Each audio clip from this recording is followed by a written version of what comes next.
होती है। अरे कलाकार जब पुराना होता है तो उस समय उसकी कला जवान होती है, और कलाकार जब जवान होता है उस समय उसकी कला नादान रहती है। रही बैठे ही तो तनिया भाई अच्छा हम भाई हमारा ससुराल से हमने के रिश्तेदार बानी, बहुत बहुत रुपया पुरस्कार देनी, हार्दिक हार्दिक अभिनंदन, बार बार नमस्कार बा पूरा परिवार के। अच्छा रह जाए रिश्तेदार भाई लोग तनी बैठा रहे, गायत्री बाबा वाला गीत सुनाई बाकी बाबा ते सुना दे कैसे भी ठुमका लगा छोड़ दे तनी गायत्री बाबा वाला में चली जा। गायत्री ठाकुर देखी 4 गो कलाकार आजो भोजपुरी में अमर बाड़न, भिखारी ठाकुर, महेंद्र मिश्र, हनुमान पाठा और गायत्री ठाकुर। तो वो लोग के गवल के गीतवा के हमने के केहू गाई, चाहे उनकर शब्द चोरावेला। गायत्री बाबा गवले हो पूर्वी पूर्वी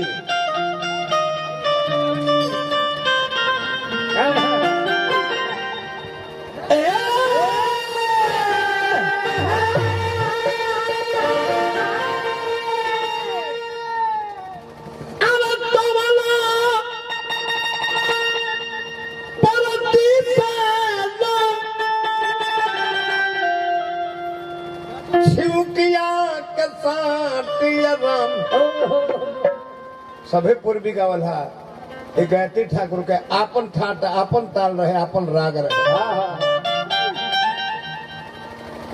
ननद से दयादिन के सास के बात अपना एगो सखी से कहता के सखी मर्द घर है ये नहीं थे, छिकनी छुकनी ननद मरले बिया पीठी पर, गोहिया कबर गई बा टोला पर, छन छन लागता।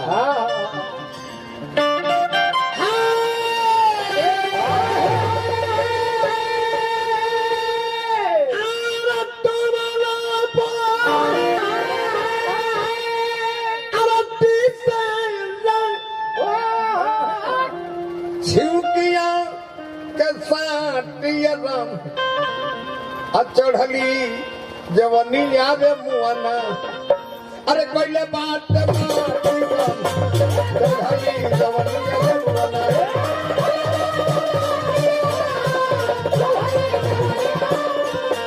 कोइले बात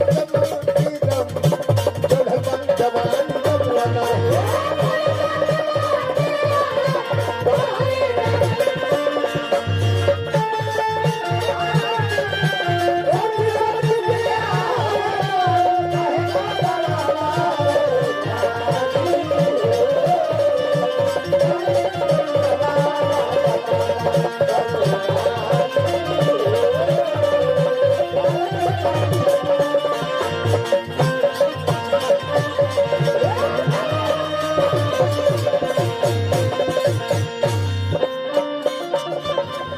गायत्री ठाकुर अली है। हेलो ज्यादा देश होता कलमदीन भाई थोड़ा सा मैं ही कहता हूँ।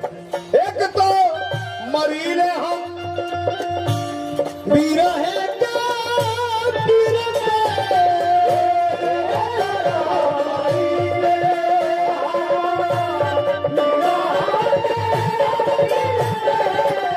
चारों कभी अपना अपना भाव में गौल। महेंद्र मिश्र, हनुमान पट्टा, भिखारी ठाकुर, गायत्री ठाकुर के 4 गो धुन आज भी अमरबाड़ी से पूर्वी के। एक तो मरी रे, एक तो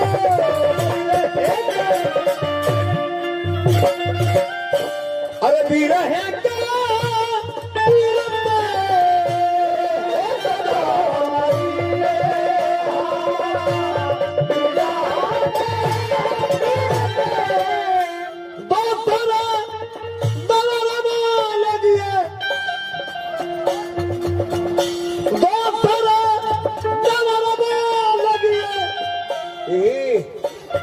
सटाई के डलला सिखातिया राम,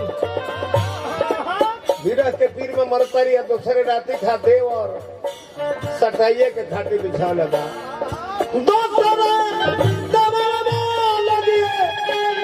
सटाई के डलला खातिया राम, चढ़बा जवानी आवे मुआना, अरे कोई बात ना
हे मनो बाबा, हे मनोज बबुआ, इनाम देवे वाला के बेर तने शायद बाज कम कर दिया जाला।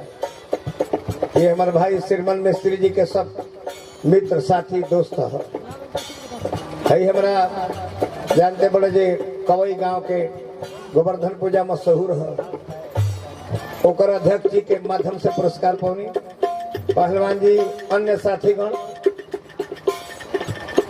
और बाबू बतन देखो। हाय हाय हाय हाय रे हाय हाय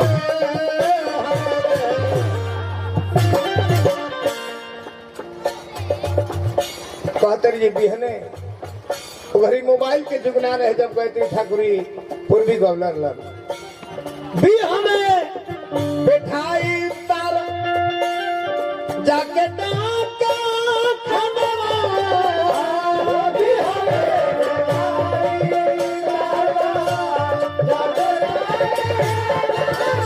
अरे भी हमें बैठाई तार पहले तार चिट्ठी इमरजेंसी में तार भेजा जाए हर पोस्ट ऑफिस में वो घड़ी टेलीफोन रहते रहे जो उनकी तार वाला खंभा से तार में जाए वो घड़ी भी हमें बैठाई तार जाके टाका खनवा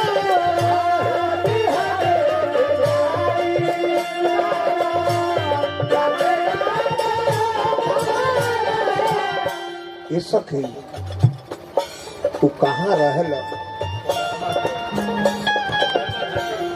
सखी ताहले का कही राजा जी के हमार पिया जी के पूछे तो कहाँ रहेला हमार पिया जी को डारबा के घाटी रहलन। ये सखी हमार तो बुझाते नहीं खे कैसन जाके पहाड़ में बस गइल बड़न कि हमार तनके बुझाते नहीं खे एकदम उनका चलते देह गल के एकदम मुंह भइल जाता है।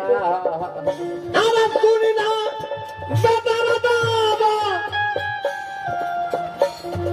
सुनी ना सुनी ना सुनी ना सुनी ना बेटा बाबा कोटला मां के घाटी जना चढ़ली जवनिया रे मुअना अरे कोइले बात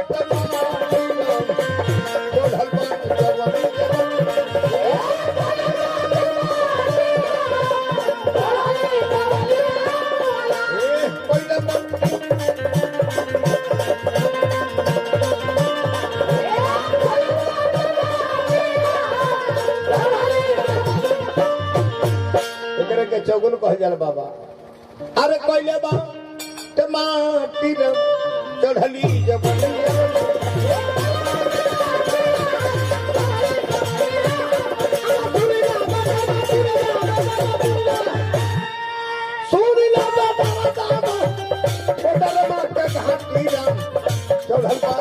अरे